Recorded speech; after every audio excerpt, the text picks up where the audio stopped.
Hello students, आप सभी को राजा बाबू टीचिंग सेंटर में स्वागत है। आज साइंस का विद्युत धारा के चुंबक प्रभाव का क्वेश्चन का ऑब्जेक्टिव क्वेश्चन का सॉल्यूशन देखेंगे। क्वेश्चन नंबर 1 है, किसी विद्युत धारावाही सीधी लंबी परिनालिका के भीतर चुंबक क्षेत्र होता है।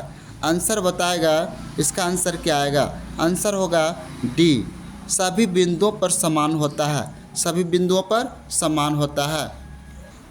नेक्स्ट क्वेश्चन नंबर 2 है, फ्लेमिंग के वाम हस्त नियम में बाएं हाथ की तर्जनी संकेत करती है चुंबक क्षेत्र की दिशा। संकेत करती है चुंबक क्षेत्र की दिशा। क्वेश्चन नंबर 3 है, पश्चिम की ओर प्रक्षेपित कोई धनावेशित कण किसी चुंबक क्षेत्र द्वारा उत्तर की ओर विक्षेपित हो जाता है। चुंबक क्षेत्र की दिशा क्या है? आंसर हो जाएगा ऊपरी मुखी। विद्युत फ्यूज विद्युत धारा के किस सिद्धांत पर कार्य करता है? आंसर हो जाएगा ऊष्मीय प्रभाव। बैटरी से किस प्रकार की धारा प्राप्त होती है? आंसर हो जाएगा दिष्ट धारा। विद्युत चुंबकीय प्रेरण की खोज किसने की थी? आंसर हो जाएगा फैराडे ने। विद्युत जनित्र का सिद्धांत आधारित है विद्युत चुंबकीय प्रेरण पर। विद्युत जनित्र का सिद्धांत आधारित है विद्युत चुंबकीय प्रेरण पर। नेक्स्ट क्वेश्चन हो जाएगा, तांबे के तार की एक आयताकार कुंडली किसी चुंबक क्षेत्र में घूर्णी गति कर रही है। इस कुंडली में प्रेरित विद्युत धारा की दिशा में कितने परिभ्रमण के पश्चात परिवर्तन होता है? आंसर लिखेगा आधे। क्वेश्चन नंबर 9 है, निम्नलिखित में से कौन किसी लंबे विद्युत धारावाही तार के निकट चुंबक क्षेत्र का सही वर्णन करता है? आंसर हो जाएगा 9 का डी, चुंबक क्षेत्र की सकेंद्रीय क्षेत्र रेखाओं का केंद्र तार होता है। निम्नलिखित में कौन किसी लंबे विद्युत धारावाही तार के निकट चुंबक क्षेत्र का सही वर्णन करता है? चुंबक क्षेत्र की सकेंद्रीय क्षेत्र रेखाओं का केंद्र तार होता है।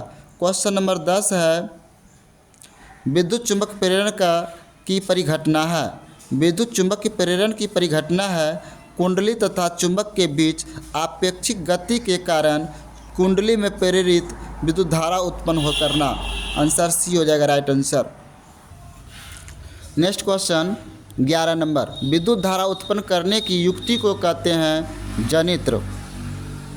किसी एसी जनित्र तथा डीसी जनित्र में एक मूलभूत अंतर यह है कि एसी जनित्र में सर्पी वलय होते हैं जबकि डीसी जनित्र में दिक् परिवर्तक होता है। आंसर डी हो जाएगा राइट।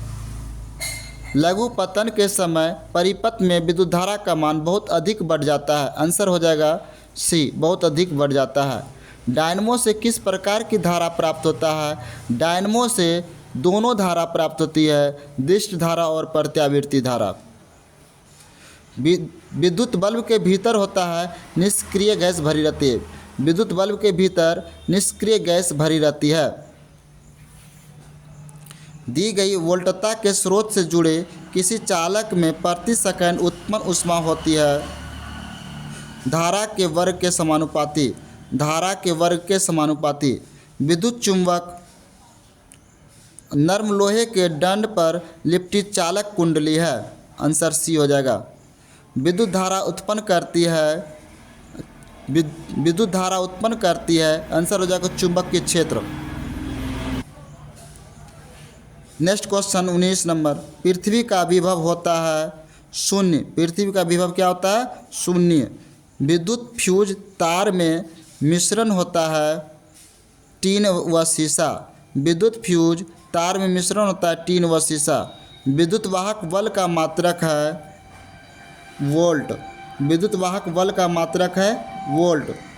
चुंबकीय क्षेत्र के प्रभाव में विद्युत धारा चालक पर बल उत्पन्न होता है। चालक पर बल उत्पन्न होता है। नेक्स्ट क्वेश्चन 23 नंबर, चुंबकीय बल क्षेत्र का असाई मात्रक होता है। आंसर हो जाएगा डी, न्यूटन प्रति एम्पियर मीटर। चुंबक द्वारा धारावाही चालक पर लगाए गए बल की दिशा ज्ञात की जाती है। आंसर हो जाएगा फ्लेमिंग के वाम हस्त नियम से। डायनमो का सिद्धांत आधारित है? आंसर हो जाएगा विद्युत चुंबकीय प्रेरण पर। विद्युत मोटर को चलाया जा सकता है प्रत्यावर्ती और डिस्ट दोनों धाराओं द्वारा। विद्युत मोटर की क्रिया आधारित है विद्युत धारा और चुंबकीय प्रभाव पर। डायनमो के द्वारा बदला जाता है यांत्रिक ऊर्जा को विद्युत ऊर्जा में। डायनमो के द्वारा बदला जाता है यांत्रिक ऊर्जा को विद्युत ऊर्जा में। नेक्स्ट क्वेश्चन, जब किसी चालक कुंडली की ओर या उससे दूर एक क्षण चुंबक को ले जाया जाता है तो कुंडली में धारा उत्पन्न होती है। यह परिघटना का उदाहरण है। यह किस घटना का उदाहरण है? आंसर हो जाएगा विद्युत चुंबकीय प्रेरण का। क्वेश्चन नंबर 30, विद्युत धारा के कारण उत्पन्न चुंबक क्षेत्र की दिशा ज्ञात की जाती है फ्लेमिंग के वाम हस्त नियम से। किससे ज्ञात की जाती है? फ्लेमिंग के वाम हस्त नियम से। प्रेरित धारा को दिशा प्राप्त होती है दक्षिण हस्त नियम से। प्रेरित धारा को दिशा प्राप्त होती है दक्षिण हस्त नियम से।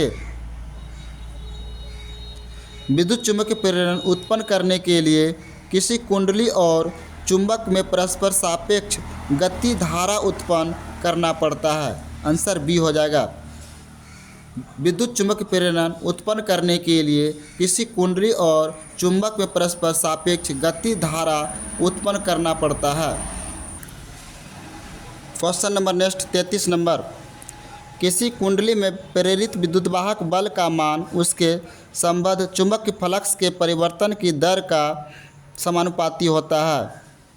निम्नलिखित चित्र सूचित करता है चुंबक की दिशा। सूचित करता है चुंबक की दिशा। किसी क्षण चुंबक के अंदर चुंबक क्षेत्र रेखाओं की दिशा क्या होती है? आंसर हो जाएगा उत्तर ध्रुव से दक्षिणी ध्रुव। किसी क्षण चुंबक के अंदर चुंबक क्षेत्र रेखाओं की दिशा क्या होती है? उत्तर ध्रुव से दक्षिण ध्रुव। घरेलू विद्युत परिपथ में उदासीन तार का रंग होता है काला। घरेलू विद्युत परिपथ में उदासीन तार का रंग होता है काला। किस युक्ति में विभक्त वलय दिक् परिवर्तन का कार्य करता है? विद्युत मोटर।